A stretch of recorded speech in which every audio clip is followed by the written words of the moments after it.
जय साथियों, आप सभी का स्वागत है आर्य क्लासेस के इस परिवार में। आज हम लोग गॉस प्रमेय का सेकंड क्लास देखने वाले हैं। फर्स्ट क्लास का लिंक इस वीडियो के डिस्क्रिप्शन में आपको मिल जाएंगे। फर्स्ट क्लास में हमने यही पढ़ा रखा है कि गॉस प्रमेय को लिखे तथा सत्यापन करें। वहाँ से 5 नंबर के क्वेश्चन आते हैं और उसमें जितने भी इस टाइप का ऑब्जेक्टिव था मैंने उसको करवाया। आज की क्लास शुरुआत होती है रैखिक आवेश घनत्व, linear charge density. Linear charge density है क्या? बातों को समझिए मेरे साथ। लीनियर चार्ज डेंसिटी मतलब रैखिक आवेश घनत्व। देखिए, ये सब किसी रड के कारण रैखिक आवेश घनत्व होता है, पतले चीजों के कारण होता है। रैखिक आवेश घनत्व, आवेश के मतलब होता है चार्ज, रैखिक में होता है लीनियर, मतलब पतला उतला चीज के कारण उस पर ज्यादा आवेश बन जाता है। कहने का मतलब कि अगर मान लेते हैं कि ऐसा है, एक यहाँ पे ऐसा है और एक इस तरीका से कुछ रड है, ध्यान दीजिए। तो इसमें अगर ज्यादा ऊंचाई जो पतला रहेगा ना, तो उसमें रैखिक आवेश घनत्व ज्यादा होगा, इसमें ज्यादा चार्ज हो जाएगा। इसके इससे से इसमें क्या रहेगा? ज्यादा चार्ज होगा। कहने के मतलब कि जब ठनका गिरेगा तो आपको चांसेस पतला चीजों पे गिरने के कारण है, यानी आपको रैखिक आवेश घनत्व पतले चीजों के कारण होता है। इसीलिए बरगद के पेड़ पर ना ठनका गिरकर आपको कहाँ गिर जाते हैं बाबू? आपको तार पे गिर जाते हैं, क्योंकि तार में पतला पतला एक जानते हैं कि उसका पत्ता होता है और नए नए पत्ते निकलते हैं, तो उसमें नुकीला भाग ज्यादा होता है, इसीलिए उसमें गिरने का चांसेस बन जाता है। तो रैखिक आवेश घनत्व के मतलब यह लीनियर चार्ज डेंसिटी, लीनियर पे ज्यादा काम करते हैं। कहने की मतलब कि इसको परिभाषा बोल सकते हैं, इसको हम लोग लेमडा से सूचित करते हैं। तो बोल सकते हैं कि एकांक लंबाई में, लंबाई के कारण होता है। तो एकांक लंबाई में जितना आवेश का मान होता है ना, उसी को लीनियर चार्ज डेंसिटी बोला जाता है, रैखिक आवेश घनत्व बोला जाता है। मजे में समझ पा रहे होंगे, इतना बात को लिख दीजिएगा तो आपको 2 नंबर मिल जाएंगे। क्या लिखना है कि एकांक लंबाई में जितना आवेश का मान होता है उसे लीनियर चार्ज डेंसिटी कहते हैं।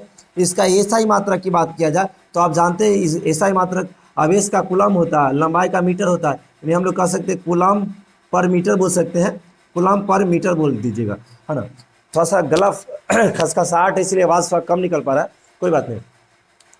तो जितना मैं बात बोला हूँ अगर थोड़ा सा भी आपको दिमाग में आपको गया है तो आप बहुत अच्छा करने वाले। एक बार मैं फिर से बोल देता हूँ, उसके बाद इस चीज़ों को मैं लिखवा दूंगा। लीनियर चार्ज डेंसिटी क्या कहता है? रैखिक आवेश घनत्व क्या बोलता है कि एकांक लंबाई में, एकांक लंबाई में, एकांक लंबाई में आवेश का जो मान होता है उसी को लीनियर चार्ज डेंसिटी यानी रैखिक आवेश घनत्व कहते हैं। आपको 2 नंबर में आता है। इसका एसआई मात्रक कूलम पर मीटर होता है। ये सब रड के कारण होता है, छड़ के कारण होता है, पतले चीजों के कारण इसमें रैखिक आवेश घनत्व आता है। ये बात यदि नहीं ज्यादा समझ में आया तो आप हड़बड़ाइए नहीं। इसके बाद हम लोग को पृष्ठीय आवेश घनत्व पढ़ना है। उसमें बोल सकते हैं कि सरफेस चार्ज डेंसिटी वो ज्यादा इंपॉर्टेंट है इससे, है ना। अगर आप मेरे साथ 5 मिनट बन जाते हैं तो इसको खत्म कर देंगे, लगले आपको पृष्ठीय आवेश घनत्व आएगा, उसमें तो मजा ही मजा है, क्योंकि वहां से क्वेश्चन बनते हैं, है ना। तो पहले मैं इसको समझाने का प्रयास किया, अब इसको लिखवा देते हैं मेरे साथ, परिभाषा के साथ आप बन लीजिए, है ना। तो इसको हम लोग क्या लिखेंगे बाबू कि एकांक लंबाई में, आपको याद हो जाना चाहिए परिभाषा यहीं पे, ध्यान दीजिए। तो हम लोग क्या लिखेंगे? एकांक लंबाई में उपस्थित आवेश, उपस्थित आवेश, एकांक लंबाई में उपस्थित आवेश के मान को रैखिक आवेश घनत्व कहते हैं। चलिए, यानी इसको हम लोग लेमडा से सूचित कर लेते हैं। एकदम बढ़िया से लिख दीजिएगा, आपको 2 नंबर में 2 नंबर मिलेगा। इसे लेमडा से सूचित किया जाता है, सूचित किया जाता है। यानी इसको रिप्रेजेंट किसके द्वारा किया जाता है बाबू? तो आपको पता होना चाहिए कि लेमडा के द्वारा हम लोग इसको रिप्रेजेंट कर लेते हैं। अब यहां से लेमडा बराबर जो फार्मूला आ जाएगा आपको पता होना चाहिए, एकांक लंबाई में एकांक लंबाई में उपस्थित आवेश के मान को हम लोग क्या कहते हैं? लीनियर चार्ज डेंसिटी कहते हैं। इसका एस आई मात्रक हम लोग लिख लेंगे कि इसका एस आई मात्रक, इसका एस आई मात्रक हम लोग कह देंगे कि इसका एस आई मात्रक देख लीजिए, निकालना है तो आप जानते हैं कि कूलम इसका होता है। अरे आप जानते हैं ना जी कि आवेश का कूलम होता है, लंबाई का मीटर होता है। यानी हम लोग लिख सकते हैं कूलम पर मीटर, है ना, क्या लिख सकते हैं, कूलम पर मीटर। तो हम लोग कहेंगे इसका ऐसा मात्रक कूलम पर मीटर होता। अगर इतना बात लिख देते हैं तो रैखिक आवेश घनत्व आपका यहाँ से 2 नंबर आएंगे और आपका पैकेट में हो गया, है ना। तो 2 नंबर में इतना बात को लिख दीजिएगा बहुत मजे के साथ। इसके बाद जस्ट हम लोग को आता है पृष्ठीय आवेश घनत्व, सरफेस डेंसिटी, वहां से सतर्क हो जाएगा, मजा आएगा वहां से हम लोग को पढ़ने में भी। तो लीनियर चार्ज डेंसिटी यानी रैखिक आवेश घनत्व के बाद हम लोग को पढ़ना है पृष्ठीय आवेश घनत्व। मैं आपको बता दूं कि पृष्ठीय आवेश घनत्व पढ़ने में आपको बहुत मजा आएगी। उसमें देखिए, मान लेते हैं कि हवाई जहाज है तो उसमें भी ठनका ठनकते हैं। तो आज तक कभी सुने हैं कि हवाई जहाज पर ठनका ठनकने से गिरने के कारण 10 आदमी मर गए हैं, 4 आदमी घायल है? नहीं सुने हैं। क्यों नहीं, क्यों नहीं उसमें कुछ होता है?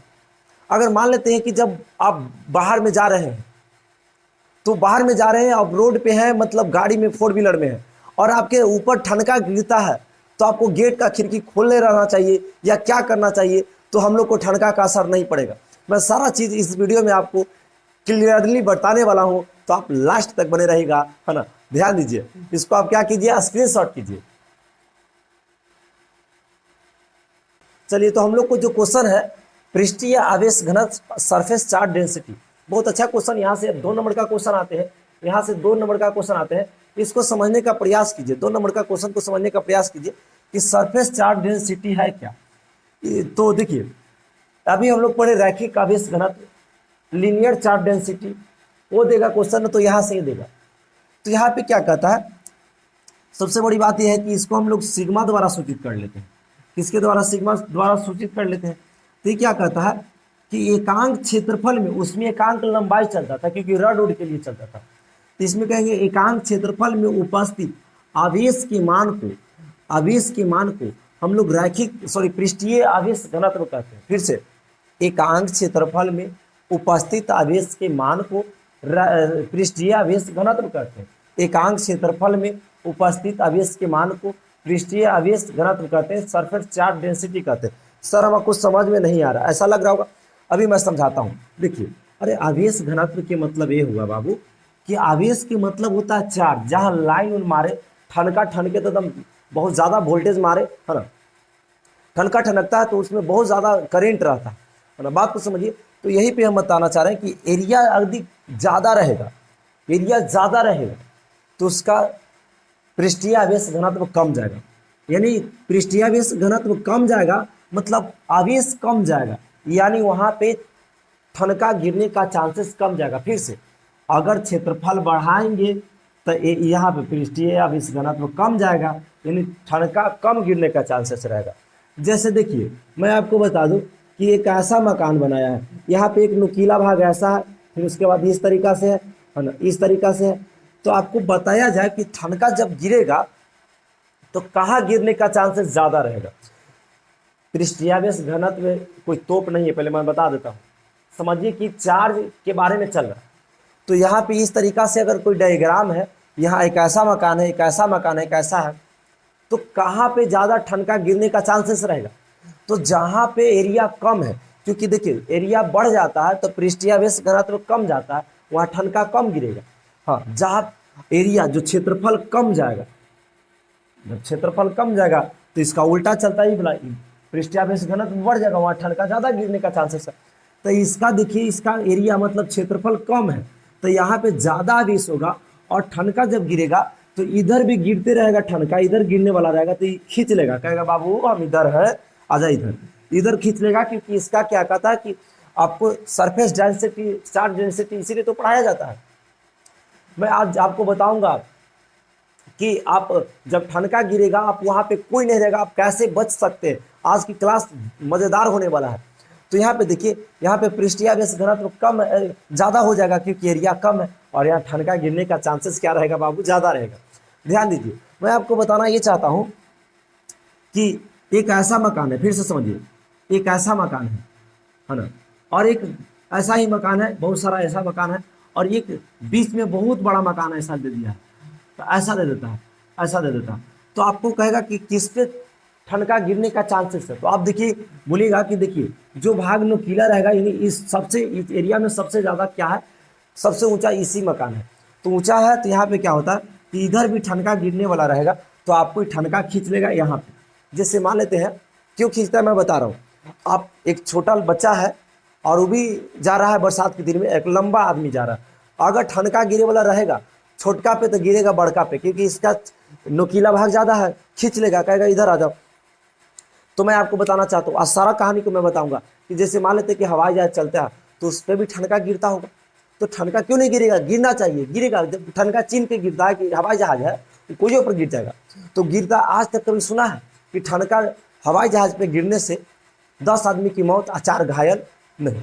क्यों नहीं, ऐसा क्यों नहीं होता है, मैं आज की क्लास में समझने वाला हूँ। और आज की क्लास में आप समझिए, जोरदार होना चाहिए। जैसे मान लेते हैं कि आप रोड पे जा रहे हैं और कार में बैठे हुए हैं, तो अगर बरसात के दिन है, ठनका ठनक रहा है, तो क्या खिड़की खोल देना चाहिए कि पैक कर लेना चाहिए? पैक करना चाहिए। तो क्यों पैक करना चाहिए, खोलना चाहिए तो क्यों खोलना चाहिए? आज की क्लास में एकदम जोरदार होने वाला, समझिए चीज़ों को।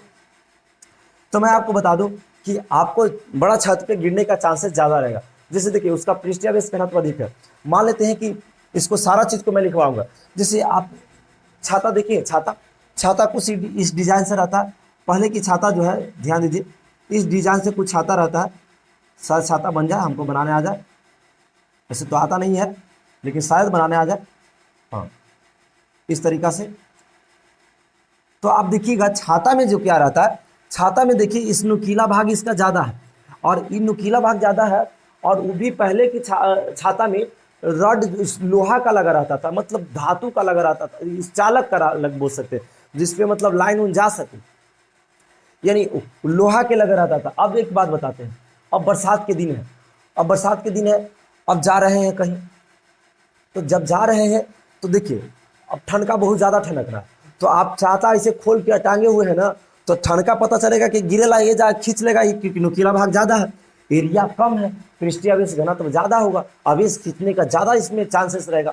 और एजा भी ठनका गिरेला रहेगा तो खींचेगा तो छतवे पर ओझे पड़ी रह जाएगा। तो यहाँ पे ध्यान देना है कि अगर बरसात के दिन रहे तो छाता जब ऐसे लेके चलते हैं ना, वो छातवा के हटा लीजिएगा, आप मोड़ के घर लेके जाइएगा। मम्मी कहेंगे काहे रे ऐसे, जो छाता दिए थे तोरा भींग के आया, तो कि सब हम विवेक सर से फिजिक्स पढ़े, पृष्ठीय आवेश घनत्व मार देगा हमारा छतवे पर लाइन, ठीक है ना। तो समझिएगा, आपको पता होना चाहिए बरगद के पेड़ पर क्यों नहीं गिरता है। अरे बरगद के पेड़ पर क्यों नहीं गिरता है ठनका, तार पर ही क्यों गिरता है।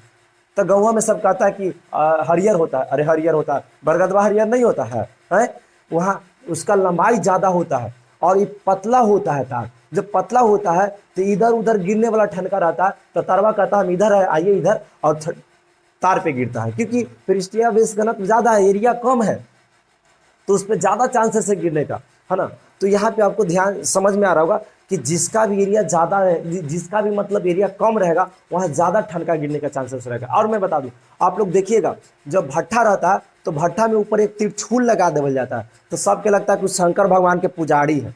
अरे त्रिशूल जैसा देखना कि अगर भट्ठा है इस तरीका से, ध्यान दीजिए, आप समझिए कि इस तरीका से यदि भट्ठा है तो भट्ठवा पर देखिएगा इस तरीका से त्रिशूल एगो लगा देता है, तो सबके ये लगता है, यहाँ पे ध्यान दीजिएगा, क्या लगता है यहाँ पे ऐसे त्रिशूल लगा देता है, तो सबके लगता है कि शंकर भगवान के पुजारी है तो त्रिशूल लगे ले। मंदिर पर देखिएगा तो एगो त्रिशूल लगा देगा, न तो हनुमान जी के एगो गदा ऐसे लगा देगा। तो वहाँ पे समझिए क्यों लगाया जाता है, मैं आज की क्लास में बताने वाला हूँ, है ना। तो देखिए भट्ठा पर ही क्यों लगाया जाता है, मैं आपको बताता हूँ। सबसे पहले भवन पे भी बताते हैं, गाँव में नहीं, शहर में जाइएगा तो बड़ा बड़ा जो भवन रहता है वहाँ पे देखिएगा, इसको हटा देते हैं, मैं आपको समझाने का प्रयास करूँ। तो एक बड़ा भवन रहेगा, क्या रहेगा, अगर मान लेते हैं कि एक बड़ा भवन है, ध्यान दीजिएगा, और भवन आओ ऐसे लो बड़ा, तो ध्यान दीजिएगा कि अगर सब छोटा छोटा घर है, सब यहाँ पे छोटा छोटा घर है, तो छोटा छोटा घर है, तो अगर ठनका जब गिरेगा ना, तो आप माइंड में सेट करें कि ठनका जब गिरेगा तो इस पर गिरने का चांसेस ज़्यादा है, क्योंकि यहाँ से लंबाई इसका ज़्यादा है, क्या इसका लंबाई ज़्यादा है, तो ठनका इस पर गिरने का चांसेस क्या हो जाता है बाबू, ज़्यादा हो जाता है। तो इसीलिए क्या करता है कि एक छत पे इस तरीका से एक डायग्राम का एक त्रिशूल लगा देता है, क्या लगा देता है, एक त्रिशूल लगा देता है ऐसे, और लगा देता है, और इसको एक लाइन लगा के इसको अर्थ यानी पृथ्वी में जोड़ देता है। अब देखिए बगल उगल में अब ठनका गिरने वाला रहेगा तो ना गिरेगा, जैसे यहाँ पे ठनका गिरेला रहेगा, ये कहेगा हम इधर है, ये खींच लेगा, ऊपर से ठनका गिरेगा इधर है, खींच लेगा इधर, कहेगा इधर आ जाइए, और ये अपने पर गिरा लेगा क्योंकि एकदम नुकीला भाग है। और यहाँ से क्या होगा, करंट को पृथ्वी से जोड़ दिया गया है तार से, जैसे ही इस पर ठनका गिरेगा करंट कहाँ चल जाएगा, पृथ्वी में। यहाँ पे किसी को हानि नहीं होगा, यहाँ पे किसी को हानि होने वाला बात नहीं है। अब चीज़ों को समझिए, इसी प्रकार जैसे मान लेते भट्ठा में, यहाँ पे भट्ठा पे ऊपर लगा देता है क्योंकि चिमनी सबसे हाईएस्ट ऊंचा पे होता है। अब ठनका ऊपरे पर गिरे वाला है तो ये क्या करता है भट्ठा मालिक कि तिरछुल लगा देता है और वहाँ से लाइन जोड़ के पृथ्वी में गाड़ देता है। देखता है कि अगर इधर उधर भट्ठा पे सब आदमी रहता है ईंट पारे वाला, तो देखता है कि इधर गिरने वाला रहेगा तो क्या आएगा, हम इधर है, इधर खींच लेगा और यहाँ से क्या होगा कि लाइन के सहारे पृथ्वी में आके करंट जितना भी रहेगा चल जाएगा। तो उससे क्या होगा कि वहाँ पे रहने वाले आस पड़ोस को मतलब हानि से बचेगा। और अगर भटवा पे गिरता तो टूटने का चांसेस ज़्यादा था। अच्छा एक बात बताएं, गांव की कहानी आपको पता होना चाहिए। गांव में ज़रूर कहा जाता है कि गोबर पर ठनका गिर जाने से सोना बन जाता है ना। अरे मूर्खानंद, सोना बनता है ना, सोना बनता तो सब सगरों गोबर छीट देता लो, हाँ बन सोना। यहाँ पे ध्यान दो, ठनका गिरने से सोना नहीं बनता, बात को समझिए। ऐसा क्यों कहा गया है तो मैं आपको बता दूं, गोबर जो होता है, गोबर वो बरसात के दिन में गोबर जो है ऐसे छितर जाता है, जैसे सतह पे क्या हो गया ऐसे पूरा छितर गया, तो पूरा जब छितर गया तो उसका क्षेत्रफल बढ़ गया, तो वहाँ पर चांसेस नहीं है कि ठनका गिरेगा। अरे मान लेते हैं कि जब गोबर उबर ऐसे छितरल है तो उसका एरिया तो ज़्यादा हो गया, क्षेत्रफल ज़्यादा हो गया, ओकरा पर पृष्ठीय आवेश घनत्व कम लगेगा, ओकरा पर एरिया ज़्यादा हो गया, नोकीला भाग पर गिरता है और छितरल है ऐसे, तो ओकरा पर ठनका गिरेगा, ठनका नहीं गिरेगा। समझिएगा बात को, जब ठनका नहीं गिरेगा तो इसीलिए जानता है कि ठनका तो गिरने वाला बात है नहीं, तो लेकिन कह दिया वहाँ के जवान बूढ़ा सब कह देता है कि ऐसे तो ठनका गिरता ही नहीं है, तो कहता कि जानता है जब ठीक गिरेगा ना, ठनका गिरेगा गोबर पर तो सोना बन जाएगा, क्योंकि मूर्खा उसको पता है कि ठनका बात तो गिरवे नहीं करेगा तो सोना बन में नहीं करेगा आज तक।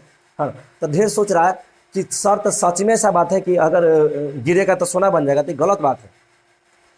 तो ऐसा कहावत क्यों है? अगर एक बात कहते हैं सोना, तो आपको लग रहा है बनेगा कुछ, क्या बनेगा? अगर गलती से क्या किया जाए कि गोबर पे ठनका गिर जाए तो बनेगा क्या? तो मैं आपको बता दूं कि सोना बनेगा। क्या बनेगा? सोना। तो आप भी खुश हो जाएगा, हाँ सर सोना बनेगा, तो चारों तरफ छितार देंगे। हाँ, सोना नहीं बनेगा। ढेर बच्चा ये सोच रहा होगा कि सर काहे नहीं गिरता है, तो हम अभी बताऊं कि नहीं गिरता है क्योंकि पूरा छितरा हुआ रहता है, उसका नोकीला भाग कम रहता है। तो कोई ये सोच रहा है कि सर नोकीला भाग पर जब रहता है गिरने का चांसेस रहता है, तो हम नोकीले भाग पर क्या करेंगे, गोबर ऐसे बांध देंगे, लेके चल जाएंगे चिमनी पर, भट्ठा पर, और ऊपर जो तिरछुलवा रहता है सर ओकरे पर क्या करेंगे ना, वो तिरछुलवे पर क्या करेंगे, गोबर के बांध देंगे ताकि सोना बन जाए, एक में बांध देंगे और सोना तो बनबे करेगा, है ना।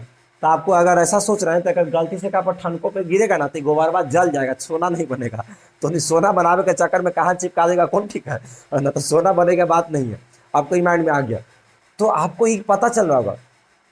अभी कुछ देरी के बाद मैं आपको बताऊंगा कि गाड़ी पर, समझिएगा, जो गाड़ी होता है, सॉरी हवाई जहाज पर ठनका गिरने से उसमें आदमी का मौत क्यों नहीं होता, तो सारा चीज़ को मैं इस वीडियो में जानने वाला हूँ।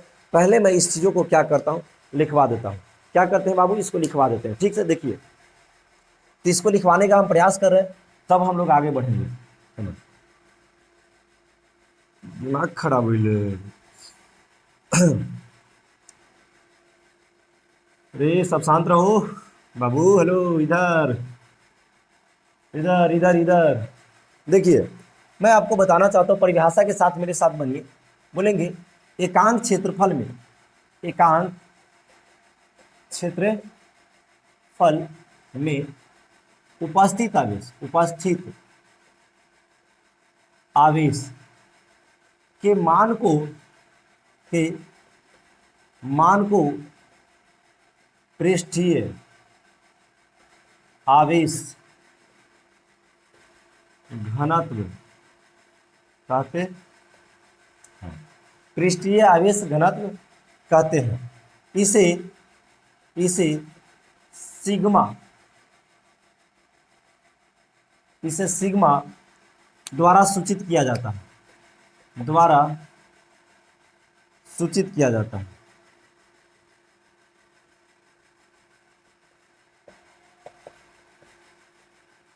इसे सिग्मा द्वारा क्या किया जाता है बाबू, इसे सिग्मा द्वारा सूचित किया जाता है। अब ध्यान दीजिएगा, सिग्मा बराबर फॉर्मूला लिख देंगे, सिग्मा बराबर फॉर्मूला लिख देंगे कि एकांक क्षेत्रफल में उपस्थित आवेश के मान को हम लोग क्या कहते हैं, एक पृष्ठीय आवेश घनत्व सरफेस चार्ज डेंसिटी कहते हैं। इसका एएसआई मात्रक की बात कर लिया जाए, एएसआई मात्रक, तो आपको पता होना चाहिए कि एएसआई मात्रक, आपको यहाँ से पता होना चाहिए कि आवेश का ऐसा मात्रक कूलम होता है और इसका ऐसा मात्रक क्या होता है, मीटर स्क्वायर होता है। यानी हम लोग कह सकते हैं कि कूलम पर मीटर स्क्वायर, यानी हम लोग लिखेंगे इसका एएसआई मात्रक है ना, इसका एएसआई मात्रक कूलम पर मीटर स्क्वायर होता है ना, होता है। इतना चीज़ों को लिखिए, तब हम लोग को एक अच्छा क्वेश्चन आएगा, है ना, बढ़िया से समझिए, है ना। अगर मान लेते हैं कि आपको एरिया कम रखना है, क्या रखना है, एरिया कम रखना है, तो अगर बहुत ज़्यादा ठनका ठनक रहा है, आप खड़े हैं, तो इससे अच्छा है कि सो जाइए, ना तो पता चलेगा ठनकाव नहीं गिरेगा, गिरेगा है ना। तो ये सब चीज़ों पे ध्यान रखिएगा, है ना। छाता होता है एकदम पूरा खोले हुए। अब देखिए आपके जो छाता आता ना, तो उस पर देखिएगा नुकीला भाग रहता है ना, वो प्लास्टिक का लगा दिया जाता है, ताकि वो मतलब उसमें आवेश ना जाए, क्योंकि लकड़ी वगैरह इस सब में प्लास्टिक में आवेश नहीं जाता, चार्ज नहीं होता। आज तक देखा कि लकड़ी चार्ज और हमारा लाठी चार्ज हो रहा है नहीं, है ना। तो यहाँ पे इसको क्या कीजिए, स्क्रीनशॉट कीजिए, तब हम लोग एक मज़ेदार क्वेश्चन लेकर आते हैं और वहाँ से समझने का प्रयास करेंगे जल्दी। चलिए, आपसे स्क्रीनशॉट हो गया होगा, मैं इसको साफ कर दे रहा हूँ और लगातार मेरे साथ नॉन स्टॉप बने रहिए और चीज़ों को समझते रहिए।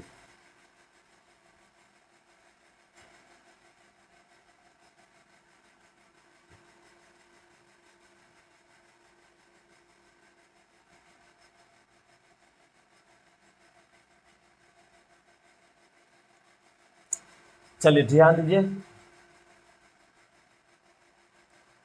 तो हम लोग हेडिंग लगाएंगे आवेशित गोला के कारण विद्युतीय क्षेत्र। ये बहुत अच्छा इंपॉर्टेंट है, यहाँ से ऑब्जेक्टिव आते हैं, यहाँ से ऑब्जेक्टिव आते हैं, आवेशित गोला के कारण विद्युतीय क्षेत्र।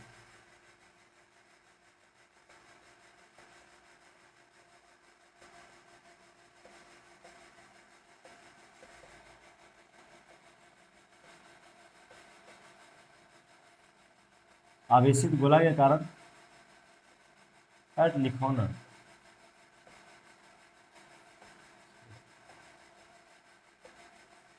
आवेशित गोला के कारण क्या है बाबू, विद्युतीय क्षेत्र।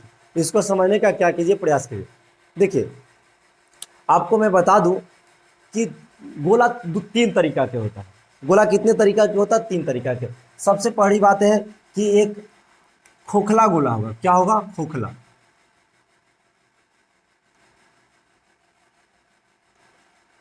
तो मैं आपको बता दूं कि खोखला गोला को आवेश देने से आवेश सतह पे रह जाता है।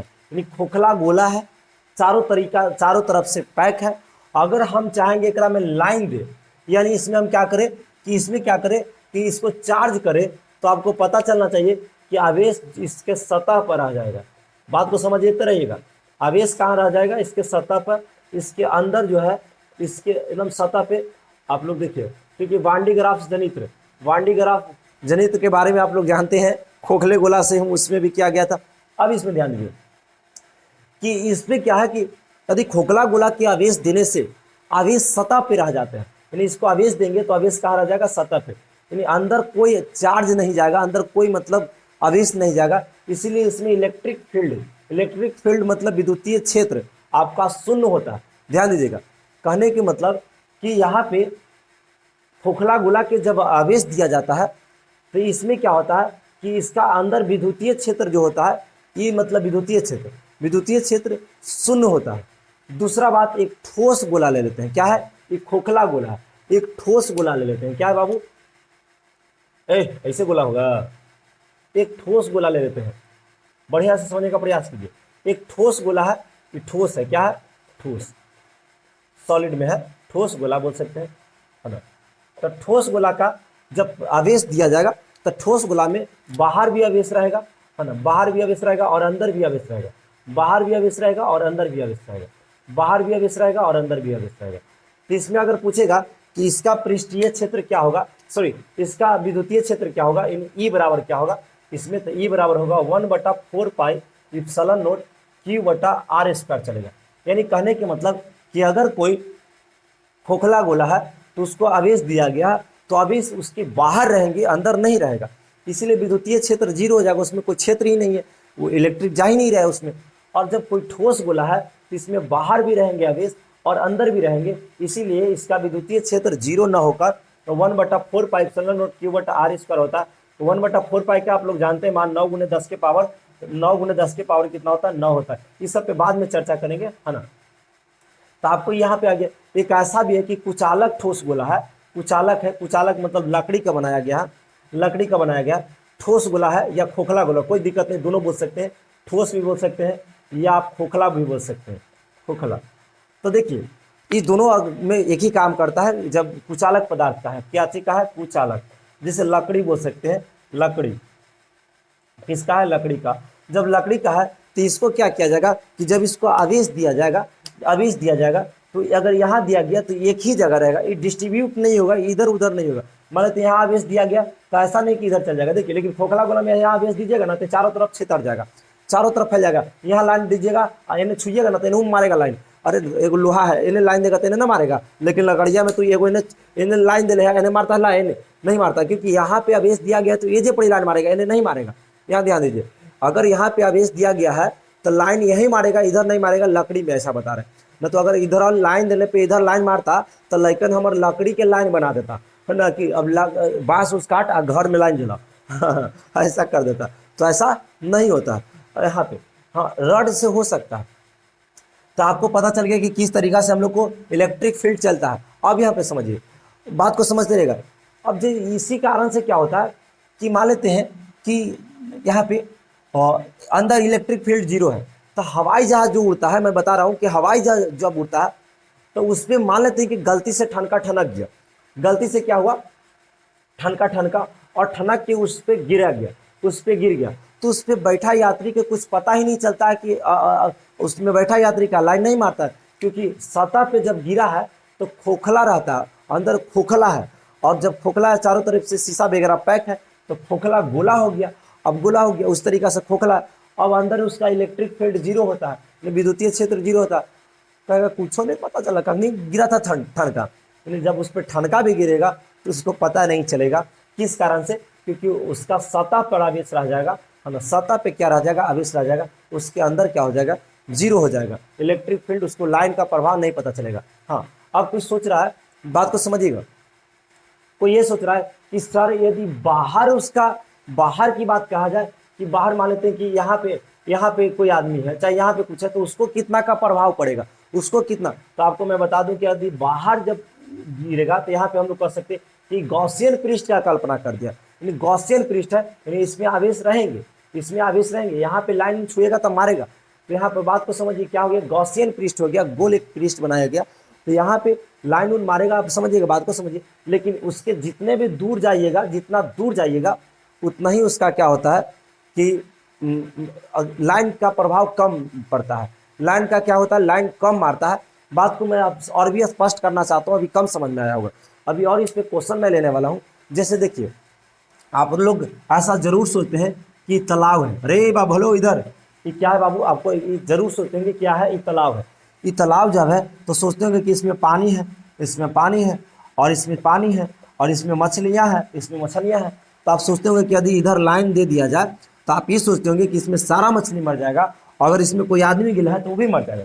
हाँ, तो ये गलत सोचते हैं। अगर ऐसा होता तो सब आदमी समुद्रे में लाइन दे देता, रे आप कहता सब मछली मर जाओ।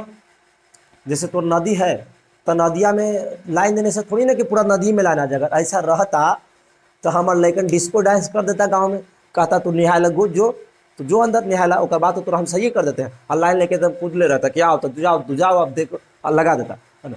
उसको कुछ नहीं होगा। मैं बताने वाला हूँ कि कैसे क्यों नहीं होगा, मेरे बात को समझने का प्रयास करिए आप।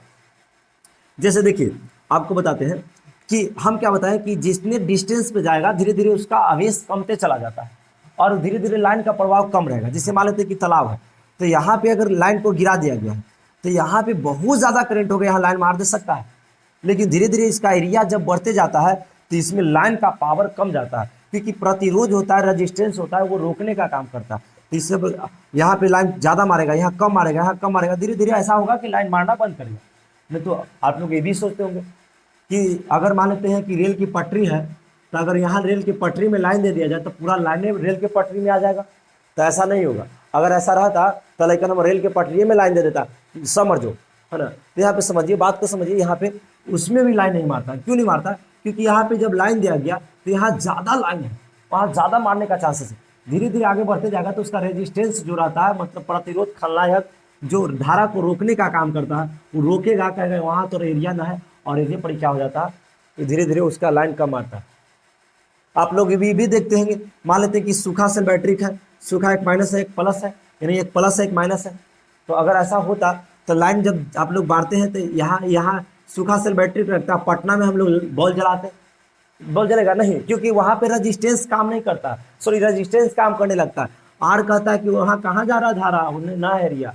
वही मैं आपको बताना क्या प्रयास कर रहा हूँ कि यहाँ पे अब मैं आपको बता रहा हूँ कि अंदर क्यों नहीं लाइन मारता है। आप कहीं पे जा रहे हैं, 4 व्हीलर में है, तो आप पे जब ठनका गिरने का चांसेस ज़्यादा है, तो आप 4 व्हीलर के अंदर हो जाए कि बाहर हो जाए, सारा बात को मैं बताऊंगा। तो थोड़ा सा यहाँ पे ध्यान दीजिए, इस पे कैसे न्यूमेरिकल बनते हैं, ऑब्जेक्टिव क्वेश्चन जो भी रहेगा मैं आपको करवाने का प्रयास करूंगा। मेरा गला थोड़ा बचा हुआ है, ज़्यादा फंस गया, इसको ध्यान देते रहेगा।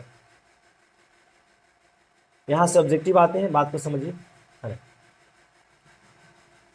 आपको जैसे मान लेते हैं कि खोखला गोला क्या है बाबू, अरे यहाँ पे ध्यान दीजिए, यहाँ पे खोखला गोला है, तो इसमें जब आवेश देगा तो आवेश कहाँ रह जाएगा, आवेश तो आपको पता है कि सतह पे रह जाना चाहिए, क्या रह जाना चाहिए, सतह पे रह जाना चाहिए। इसीलिए इसमें क्या होता है, अरे इसलिए इसमें क्या होता है, विद्युतीय क्षेत्र 0 हो जाता है। तो आपसे पूछेगा कि खोखले गोले के अंदर विद्युतीय क्षेत्र होता है, तो आप हमेशा शून्य मारिएगा, 0 होता है। हाँ, ठोस गोला है, ठोस है, ये क्या है, ठोस है, तो इसमें ध्यान दीजिए, ऐसे आ जाता है। यहाँ पे ठोस गोला है, मैं समझा रहा हूँ, यहाँ पे क्या है, ठोस गोला है। तो इसमें मान लेते हैं कि यहाँ से यहाँ रेडियस होगा, तो इसमें तो अंदर भी आवेश रहेगा बाबू, बाहर भी आवेश रहेगा, सतह पर भी आवेश रहेगा, कहाँ रहेगा, सतह पे भी आवेश रहेगा। बात को समझिए, सतह पे भी आवेश रहेगा, सतह पे भी आवेश रहेगा।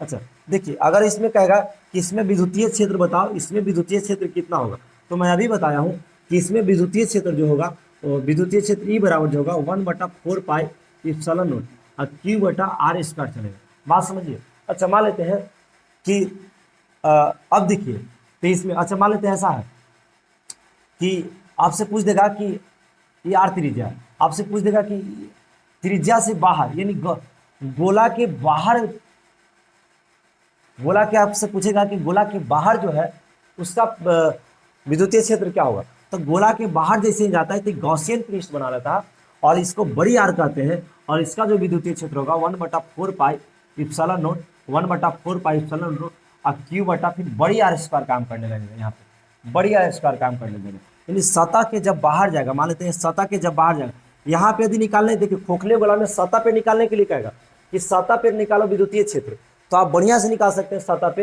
ये वाला फार्मूला लगा के 1/4 पाई एप्सिलॉन नॉट और Q बटा R स्क्वायर, इसको लगा के, क्योंकि सतह पे तो उसका है ना विद्युतीय क्षेत्र, सतह के बाहर बोलेगा ये भी गॉसियन पृष्ठ बना लेता है, और इसमें भी हम लोग आर बड़ी आर काम करने लगता है और कहेगा सतह के बाहर पृष्ठीय क्षेत्र निकालो, सॉरी विद्युतीय क्षेत्र निकालो, तो फिर हम लोग बड़ी आर का यूज करेंगे, छोटी आर की जगह बड़ी आर का फार्मूला भी हम लोग यूज करने लगेंगे। मैं आपको बताना चाहता हूँ कि जैसे मान लेते हैं कि कहीं पे जा रहे हैं और आप क्या कीजिएगा, बात को समझिए, आप कहीं पे जा रहे हैं और बरसात का दिन है, ठनका ठनकने का चांसेस ज़्यादा है, तो आप 4 व्हीलर में है, तो वहाँ पे आप क्या कीजिए, जब ठनका गिरने का चांसेस ज़्यादा है तो आप 4 व्हीलर के चारों तरफ पैक कर लें। इससे क्या हुआ कि खोखला गोला बन जाएगा, अंदर एकदम खोखला है, और जब गिरवो करेगा आपका थी ठनका, अगर मान लेते कि 4 व्हीलर पे, तो ऊपर ही रहेगा, धीरे धीरे वो क्या हो जाएगा, खत्म हो जाएगा, अंदर के आदमी के कुछ प्रभाव नहीं पड़ेगा। तो अभी और इसमें कॉन्सेप्ट है जो कि मेरा आवाज़ नहीं निकल पा रहा है गला से, तो मैं ज़्यादा टेकअप नहीं कर पाऊँगा। इसके बाद एक छोटा सा और क्वेश्चन है, रैखिक आवेश घनत्व, उसको आप समझने का प्रयास कीजिएगा। रैखिक आवेश घनत्व को देख लीजिए, उसके बाद आपको द एंड हो जाएगा हमें क्लास, फिर हम लोग आगे बढ़ेंगे। इसमें ऑब्जेक्टिव वगैरह जो रहेंगे कल की क्लास में हम लोग इसमें क्या कर लेंगे।